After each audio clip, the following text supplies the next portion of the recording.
Hunter!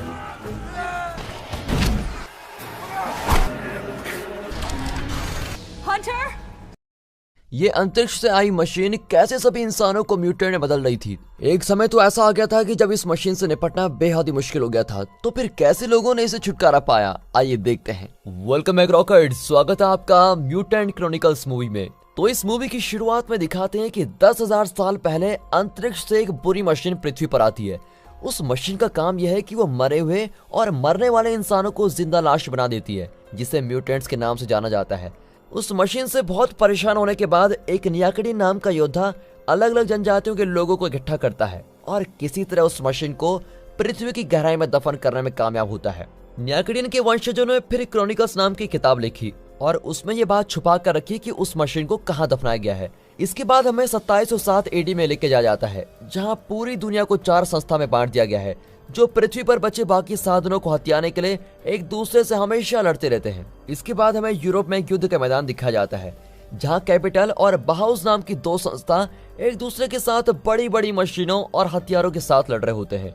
बाहाउस सेना की अगुवाई मैक्सिमिलियन वॉन स्टेनर कर रहा होता है, जबकि कैपिटल सेना की अगुवाई नेट रोकर नाम का एक व्यक्ति कर रहा होता है। जब नेट अपने सैनिकों को देख रहा होता है और उनका हौसला बढ़ा रहा होता है, तब लेफ्टिनेंट मैक्सिमिलियन अपनी सेना को कैपिटल के पास मार्च करने को कहता है। हालांकि वो इस बात से अनजान होते हैं कि इसी लड़ाई के मैदान के नीचे वो मशीन दफनाई गई है। फिर बाद में नेट सर्जेंट मिच हंटर को पकड़ लेता है, जो उसे बाहाउस से आने वाले सैनिक और उनके हथियारों के बारे में बताता है। वो फिर मरे हुए सैनिकों के नाम के टैग इकट्ठा करते हैं और उन्हें अपने साथ सुरक्षित रख लेते हैं। मिच फिर नेट को बताता है कि बाहाउस उन पर कभी भी हमला कर सकता है। फिर कुछ ही देर बाद नेट एक दूरबीन की मदद से बाहाउस की सेना को अपने करीब आते हुए देखता है और वो अपने सैनिकों को लड़ाई के लिए बिल्कुल तैयार होने के लिए कहता है। कैपिटल के सैनिक टॉप से बाहाउस की सेना पर हमला करते हैं, लेकिन दुर्भाग्य से इसकी वजह से जिस बुरी मशीन को छुपा गया होता है, वो जगह सबके सामने आ जाती है। बाहाउस की सेना बॉम्ब्स और जहरीली गैसेस से हमला करती है और कैपिटल की जगह पर हमला करती है। फिर लड़ाई के बीच मिच नेट को गोली लगाने से बचा लेता है और नेट भी उसका एहसान उसको लौटाता है। तभी नेट मिच से कहता है कि अगर उस लड़ाई में कुछ हो जाता है तो वो उसकी बेटी का ध्यान रखे। अब क्योंकि वहां पर बहुत भारी बमबारी हो रही होती है, इसीलिए उस खतरनाक और बुरी मशीन की सील टूट जाती है और उसके अंदर से जानलेवा म्यूटेंट्स बाहर आने लगते हैं। म्यूटेंट्स कैपिटल की सेना पर अपने नुकीले हाथों से हमला करने लगते हैं, जिससे उनकी तुरंत ही मौत हो जाती है। फिर बाहाउस की सेना को कैपिटल की सेना के बहुत लोग मरे हुए मिलते हैं और वो ये देखकर हैरान हो जाते हैं कि इनको किसने मारा, वो भी इतनी बुरी तरह से। वो लाशों को देख रहे होते हैं कि तभी म्यूटेंट्स पीछे से उन पर हमला कर देते हैं और उनको भी मार डालते हैं। फिर दूसरी ओर नेट और मिच को अपने सैनिकों के शरीर के हिस्से पानी में तैरते हुए मिलते हैं और उन्हें ऐसा लगता है कि बाहाउस के सैनिक बेरहमी से उनके सैनिकों को मार रहे हैं। इसके बाद स्टेनर और नेट एक दूसरे के आमने सामने होते हैं और वो दोनों सिर्फ एक चाकू की मदद से एक दूसरे से लड़ने लगते हैं। इसी बीच बहुत सारे म्यूटेंट्स ऊपर चढ़कर मशीन से बाहर आते हैं और वो सैनिकों पर हमला करना शुरू कर देते हैं। फिर नेट और स्टेनर की मदद उनकी आदमी करते हैं, लेकिन एक एक करके सभी म्यूटेंट्स के हाथों मारे जाते हैं। अब कैपिटल की सेना में से एक जीजस नाम का व्यक्ति म्यूटेंट से लड़ता है और बुरी तरह से घायल हो जाता है। नेट को एक मशीन गन मिलती है और वो म्यूटेंट्स पर उससे हमला करना शुरू कर देता है। इसी दौरान मिच जीजस को बचाव जगह ले जाकर बचाता है और जैसे ही वो जीजस को जहाज में बैठा लेता है, वो नेट को चिल्लाकर बुलाता है, लेकिन दुर्भाग्य से नेट की मशीन की गोलियां खत्म हो जाती हैं और म्यूटेंट्स उस पर हमला कर देते हैं। वो मिच को चिल्लाकर कहता है कि वो उसको छोड़कर वहां से चला जाए और फिर बचाव जहाज वहां से निकल जाता है। उसके बाद म्यूटेंट्स की खबर फैलती हुई ब्रदर सैमुअल नाम के निकोडेंस के एक वंशज के पास पहुंच जाती है। वो और उसकी एक महिला साथी सेवेरियन क्रॉनिकल्स किताब को खोलते हैं और उसको पढ़ने लगते हैं। इसी दौरान म्यूटेंट्स मरे हुए और घायल लोगों को खींचकर बुरी मशीन की ओर लेके जा रहे होते हैं, ताकि वो इंसान से बदलकर म्यूटेंट्स बन जाए। क्रॉनिकल्स किताब के अंदर ये भी लिखा होता है कि अगर इंसान निकोडेंस के रास्ते पर चले तो वो वापस पृथ्वी पर शांति कायम कर सकते हैं।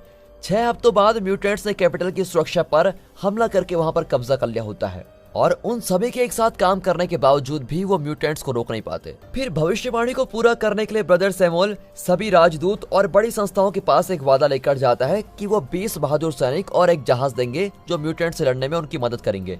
राजदूत उसकी इस बात को ठुकरा देते हैं, क्योंकि वे पहले ही मान चुके होते हैं कि म्यूटेंट से लड़ना नामुमकिन है और वो जहाज का इस्तेमाल करके लोगों को पृथ्वी से कहीं और लेके जाने की तैयारी कर रहे होते हैं।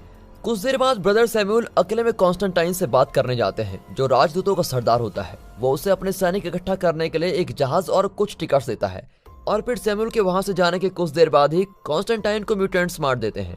यहाँ मिच नेट के घर जाता है और वो उसकी पत्नी और उसकी बेटी से मिलता है। वो नेट की पत्नी को उसके पति के गुम होने की बात बताता है और वो ये बात सुनकर रोने लगती है। वो रोते हुए उसे ये भी बताती है कि उसे डर है कि वो भी मर जाएगी क्योंकि उसके पास जहाज में जाने के लिए कोई भी टिकट नहीं है। अब ये बात सुनकर मिच को बहुत ही बुरा लगता है और वो उसको शांत करने की कोशिश करता है। उसी रात जब मिच एक बार में बैठा होता है तो ब्रदर सैमुअल उससे मिलने आता है और वो उसको बताता है कि जीसस ने उसे उसका नाम बताया था। वो मिच को अपने मिशन के बारे में बताता है, लेकिन वो उससे कहता है कि उसे अब पृथ्वी के लोगों की कोई चिंता नहीं है। अब क्योंकि मिच उसके मिशन में उसका साथ देने के लिए मना कर देता है तो सैमुअल से एक लिफाफे में जहाज की कुछ टिकट्स वहां पर छोड़ देता है। अगले दिन नेट की पत्नी अपने और अपनी बेटी के लिए कोई जहरीली पीने की चीज बना रही होती है। तभी उसके घर के दरवाजे पर एक लिफाफे में जहाज की टिकट्स आती है और टिकट्स को देखकर उसके चेहरे पर एक अलग ही खुशी आ जाती है। कुछ देर बाद दिखाते हैं कि ब्रदर सैमुअल ने अपने मिशन के लिए अपनी टीम इकट्ठा कर ली होती है और वो कमरे में मौजूद टीम के दूसरे साथियों की ओर देखता है, जिसमें एल जीसस, स्टेनर, सेवेरियन, निडर वेल्डी तुवल, निडर योद्धा, जुबा किमू और आखिर में शाही कैप्टन जॉन मैग्यूरे होते हैं। फिर टीम को बताया जाता है कि उन्हें सुरंगों से होते हुए मशीन तक पहुंचना है और उसको कैसे भी करके तबाह करना है। आगे वो बताता है कि उन्हें मशीन के अंदर एक जरूरी हिस्से में एक बॉम्ब लगाना होगा। आखिर में वो ये भी बताता है कि अगर वो अपने मिशन में नाकामयाब होते हैं तो पृथ्वी के सभी लोग म्यूटेंट्स के हाथों मारे जाएंगे और म्यूटेंट्स हमेशा के लिए पृथ्वी पर राज करेंगे। ये बात याद रखना। कुछ देर बाद स्टेनर पूरी टीम को एक कमरे में लेके जाता है जहां उन्होंने एक म्यूटेंट को बंद करके रखा हुआ है। वो उन्हें बताने की कोशिश करते हैं कि म्यूटेंट्स को कैसे मारते हैं, लेकिन बदले में वेल्डी ड्यूवेल पर म्यूटेंट हमला कर देता है। लेकिन तभी सेवेरियन अपनी तलवार की मदद से उस म्यूटेंट्स को मार डालती है। इसके बाद स्टेनर सभी को बताता है कि म्यूटेंट्स को सिर्फ तलवार और बॉम्ब से ही मारा जा सकता है और फिर म्यूटेंट्स को मारने के लिए पवित्र तलवार लेने के बाद सभी जहाज पर पड़ते हैं और उस बुरी और खतरनाक मशीन को तबाह करने के लिए निकल पड़ते हैं। जब वो जा रहे होते हैं तो उनका जहाज एक और जहाज से टकरा जाता है जिन्हें कुछ म्यूटेंट्स उड़ा रहे होते हैं और फिर टकराने की वजह से उन्हें जहाज से निकलना पड़ता है और उनको नीचे उतरने में भी बहुत परेशानियों का सामना करना पड़ता है क्योंकि उनका पैराशूट टूट गया होता है।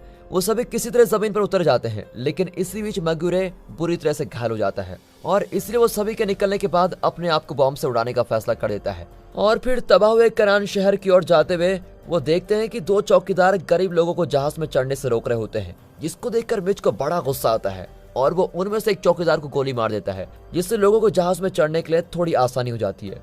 फिर बाद में टीम एक बंद चर्च के अंदर पहुंचती है और उन्हें वहां पर एक लिफ्ट की खाली जगह मिलती है, जैसा कि क्रॉनिकल्स किताब में लिखा हुआ था। अब टीम के सभी लोग एक रस्से की मदद से नीचे उतरना शुरू करते हैं, लेकिन तभी ब्रदर सैमुअल का हाथ फिसल जाता है और वो एक किनारे पर जाकर गिरता है। लेकिन दुर्भाग्य से एक और म्यूटेंट्स उसको देख लेता है और उस पर हमला कर देता है। इसी बीच मिच उसको बचाने के लिए जाता है और म्यूटेंट्स को मार डालता है। फिर गोली चलने की वजह से और म्यूटेंट्स उस जगह की तरफ दौड़ कर आते हैं।